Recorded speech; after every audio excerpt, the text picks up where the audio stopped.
दोस्तों grow application में अगर आप निफ्टी 20 खरीदना चाहते हो तो किस प्रकार से हम खरीद सकते हैं, इसका एक स्टेप बाय स्टेप प्रोसीजर मैं आपको समझाने वाला हूं। और निफ्टी 20 के खरीदने के क्या फ़ायदे हैं, कौन सी बातों का हमें ध्यान रखना है, कितने चार्जेस लगते हैं, इन सारी चीज़ों के बारे में बात करते हैं। तो सबसे पहले दोस्तों लॉगिन मैंने कर लिया है ग्रो में। जिनको नहीं पता, निफ्टी 20 एक टाइप का ETF होता है। ETF यानी क्या?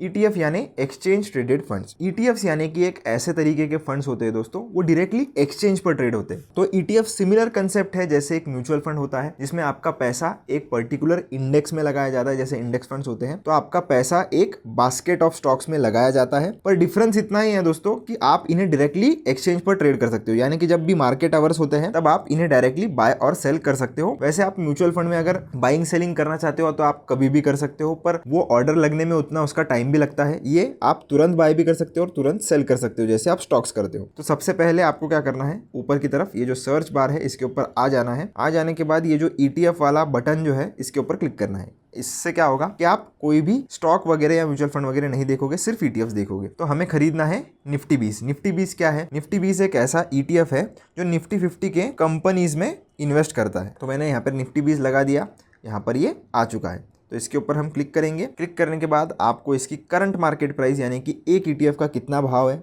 ये देखने के लिए मिल रहा है। पिछले 1 साल में इसने कैसा परफॉर्म किया है, अगर आपको देखना है तो 1 साल सेट कर दीजिए, 5 साल देखना है तो 5 साल सेट कर दीजिए, पूरा अभी तक इसने कैसा परफॉर्म किया है वो देखना है तो ऑल पर सेट कर दीजिए।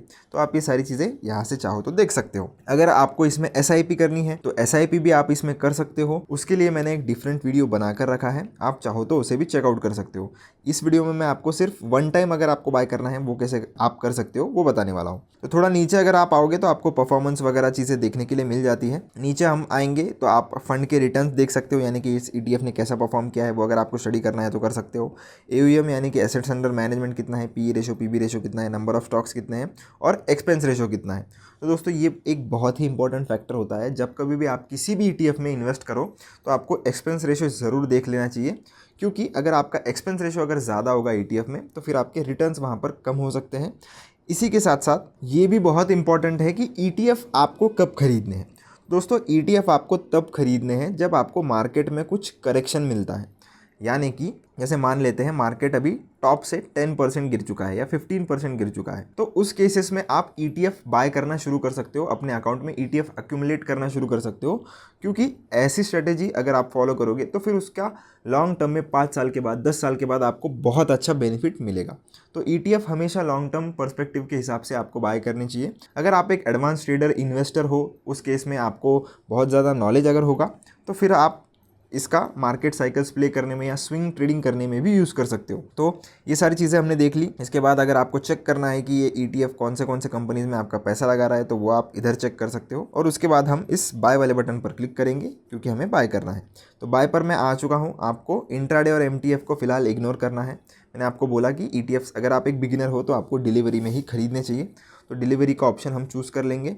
उसके बाद NSE BSE आपको चूज़ कर लेना है। आपके हिसाब से कुछ ज़्यादा डिफरेंस नहीं होता है, आप देख सकते हो ऊपर की तरफ प्राइस में डिफरेंस इतना, उससे कुछ फ़र्क पड़ता नहीं है। उसके बाद आपको क्वांटिटी सेट करनी है कि कितनी क्वांटिटी आपको बाय करनी है। जैसे मैं एग्जांपल के लिए एक क्वांटिटी अगर बाय करना चाहता हूँ तो मैंने एक क्वांटिटी लगा दी है। आपको जितनी करनी है 10, 100, 1000 आप आपके हिसाब से लगा सकते हो। उसके बाद सेकंड ऑप्शन आ जाता है हमारा मार्केट और लिमिट। मार्केट में प्राइस कितना चल रहा है 256.24।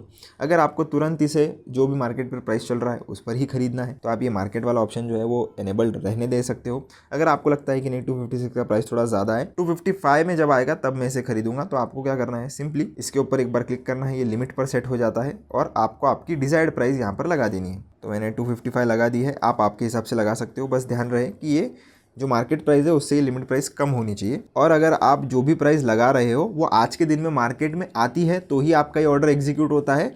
अगर नहीं आती है तो end of the day automatically order cancel भी हो जाता है।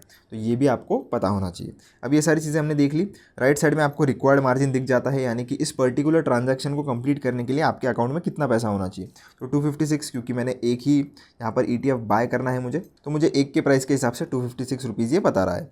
अब मैं बाय पर क्लिक करूँगा। बाय पर मैंने क्लिक किया तो आप देख सकते हो यहाँ पर बाय ऑर्डर प्लेस लिखा हुआ आ रहा है। क्यों? क्योंकि मैंने एक लिमिट ऑर्डर लगाई है। अगर मैं मार्केट ऑर्डर लगाता तो तुरंत मेरा ये जो ETF है वो बाय हो जाता और मेरे पोर्टफोलियो में मुझे दिख जाता। तो मैं क्या करूँगा, डन पर क्लिक करूँगा तो आप ऑर्डर्स वाले सेक्शन में आ जाते हो। तो आपको अगर रुकना है तो आप रुक भी सकते हो। अगर आपको ऐसा लगता है कि नहीं चलो तुरंत ख़रीद लेते हैं, तो फिर आप मार्केट ऑर्डर सीधे तभी लगा सकते हो, या इसको ही आप यहाँ पर क्लिक करके बाय एट मार्केट प्राइस पर डायरेक्टली मार्केट प्राइस पर बाय कर सकते हो। आप देख सकते हो ये जो ऑर्डर है हमारी अभी एग्जीक्यूट हो गई होगी।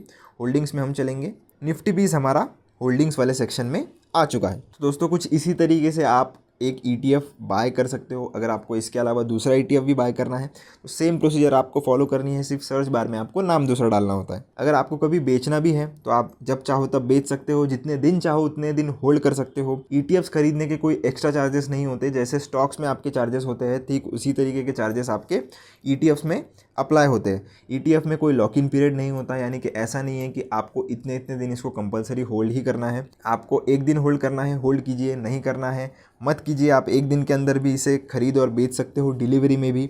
और अगर आपको इसे 10 साल होल्ड करना है तो वो भी आप कर सकते हो, कोई रिस्ट्रिक्शंस नहीं है। बस एक ही बात आपको ध्यान में रखनी है कि अगर आप ETF खरीदना या बेचना चाहते हो तो वो सिर्फ आप मार्केट आवर्स में कर सकते हो, यानी कि जब मार्केट खुला होता है तभी कर सकते हो। म्यूचुअल फंड जैसे आप कभी भी बाय कर सकते हो, वैसे आप ETFs में नहीं कर सकते। तो आशा करता हूँ दोस्तों आपको समझ में आ गया होगा कि निफ्टी 20 हम कैसे ग्रो में खरीद सकते हैं। अगर फिर भी आपको कोई क्वेश्चन आता है तो आप कमेंट सेक्शन में पूछ लेना, मैं बता दूंगा। मिलता हूँ नेक्स्ट वीडियो में, धन्यवाद।